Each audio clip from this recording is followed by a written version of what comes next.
বরাহনগর বিধানসভার বিধায়িকা সায়ন্তিকা ব্যানার্জি বরাহনগর পৌরসভার বোর্ডরুমে সাংবাদিক সম্মেলন করলেন। গ্রিন বরাহনগর ক্লিন বরাহনগর উদ্যোগ নিলেন বিধায়িকা। সাংবাদিক সম্মেলনে উপস্থিত উপপৌরপ্রধান দিলীপ নারায়ণ বসু, পৌর প্রধান পরিষদ অঞ্জন পাল, রামকৃষ্ণ পাল সহ বরাহনগর ক্লাব সমন্বয় সমিতি কর্মকর্তা সহ বরাহনগর পৌরসভার পৌর প্রধান সদস্যদের নিয়েই সাংবাদিক সম্মেলন। প্রতিটি ক্লাবকে 5টি করে গাছ দেওয়া হবে এবং বরাহনগর বিধায়িকা বন দপ্তর সহযোগিত 1000 গাছ পান।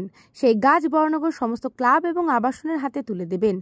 1 বছর ধরে ক্লাব এবং আবাসনগুলো গাছগুলো কিভাবে পরিচর্যা করা হয়েছে তা এক বিশেষজ্ঞর মাধ্যমে দেখা হবে। যে গাছটি সুন্দর করে বাঁচিয়ে তুলবে সেই ক্লাবের হাতে পুরস্কার তুলে দেওয়া হবে। প্রথম, দ্বিতীয়, তৃতীয় পুরস্কার 25,000 টাকা এবং সান্ত্বনা পুরস্কার হিসেবে 10,000 টাকা দেওয়া হবে। গাছকে বাঁচানোর জন্য এই পরিচর্যা অভিনব উদ্যোগ নিলেন বরাহনগর বিধানসভার বিধায়িকা সায়ন্তিকা ব্যানার্জি। বেসিক কনসেপ্ট সেটা আপনারা সকলেই শুনেছেন।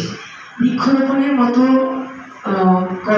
কর্মসূচি প্রত্যেকেই নিয়ে থাকে। ক্লাবগুলি অবশ্যই ব্লাড ডোনেশন ছাড়াও অন্যান্য বিভিন্ন সামাজিক উদ্যোগের সাথে সাথে বৃক্ষরোপণের কর্মসূচিও ক্লাবেরা নিয়ে থাকে। এবং তাছাড়াও পার্সোনালি আমার মনে হয় যে সমস্ত সংস্থাগুলি আছে, আমাদের এনজিওগুলি, তারাও এই ধরনের কর্মসূচি নেয়। এবারে আমরা কি হাউজিং কমপ্লেক্সগুলি তারাও নেয়।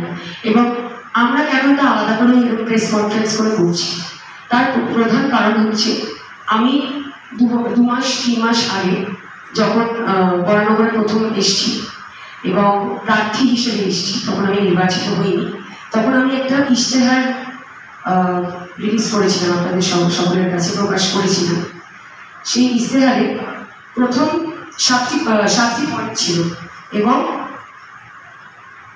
প্রথম পয়েন্টটি ছিল clean Baranagar, green Baranagar, clean Baranagar.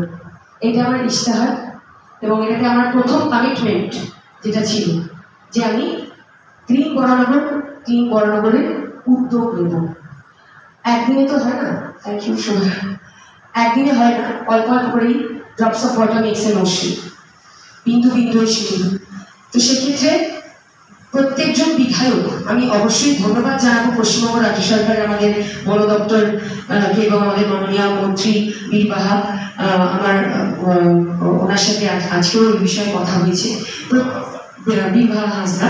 প্রত্যেকজন বিধায়ককে বন দপ্তর থেকে 1000টি করে চারা গাছ দেওয়া হয়, প্রদান করা হয়, যাতে তারা তাদের অ্যাসেম্বলিতে এটা সুন্দর করে উদ্যোগ নিয়ে বৃক্ষরোপণ করতে পারে। এবং সেই জন্যই আমাকেও 1000টি চারা গাছ দেওয়া হয়েছে আমাদের বন দপ্তর থেকে।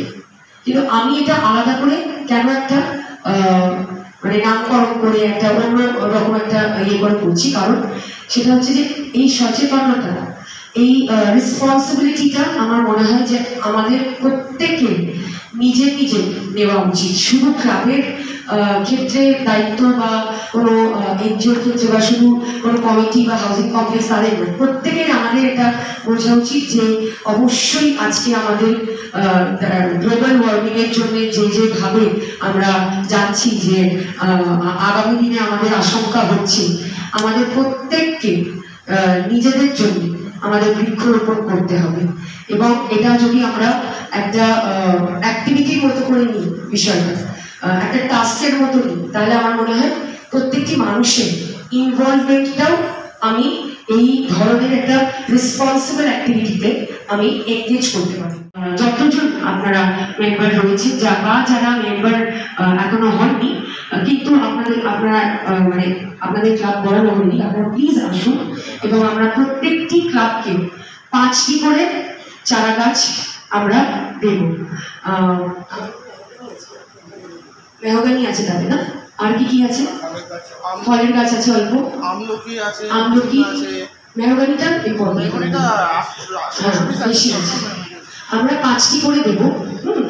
এবং আমি এক্সপেক্ট করছি যে সেই ক্লাবগুলি যে ওয়ার্ডে আপনাদের ক্লাব অবস্থিত হোক না কেন, আপনারা সেটা দেখে নেবেন যে যদি একটা বৃদ্ধাশ্রম রয়েছে, বা আপনাদের ওয়ার্ডে স্কুল রয়েছে, বা আপনাদের ওয়ার্ডে হসপিটাল রয়েছে, বা আপনাদের ওয়ার্ডে একটা ছোট্ট পার্ক রয়েছে যেখানে হয়তো বয়স্ক জেঠু জেঠিমারা এসে বসে বিকেলবেলা, সেরকম জায়গা দেখে আপনাদেরকে এই বৃক্ষরোপণ করতে হবে।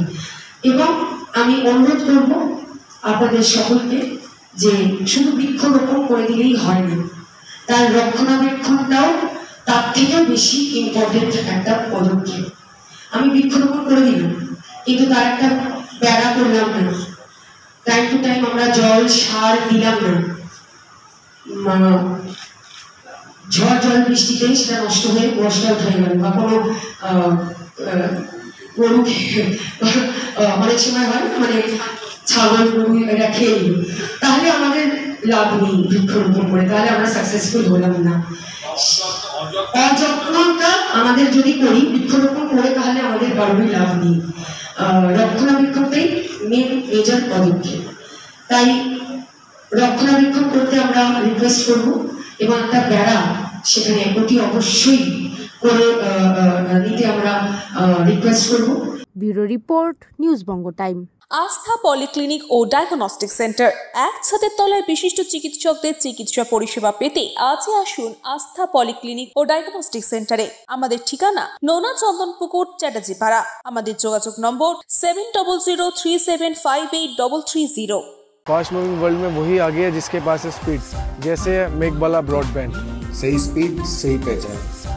सो अगर कांस्टेंट फास्ट स्पीड चाहिए तो ले आइए Meghbala broadband. New Shatarupa one stop solution for your smart choice. এখানে সকল প্রকার ব্র্যান্ডেড কোম্পানির TV, fridge, mobile, computer, laptop, sound system এবং মোবাইল ও কম্পিউটার অ্যাক্সেসরিজ সঠিক মূল্যে বিক্রয় করা হয়।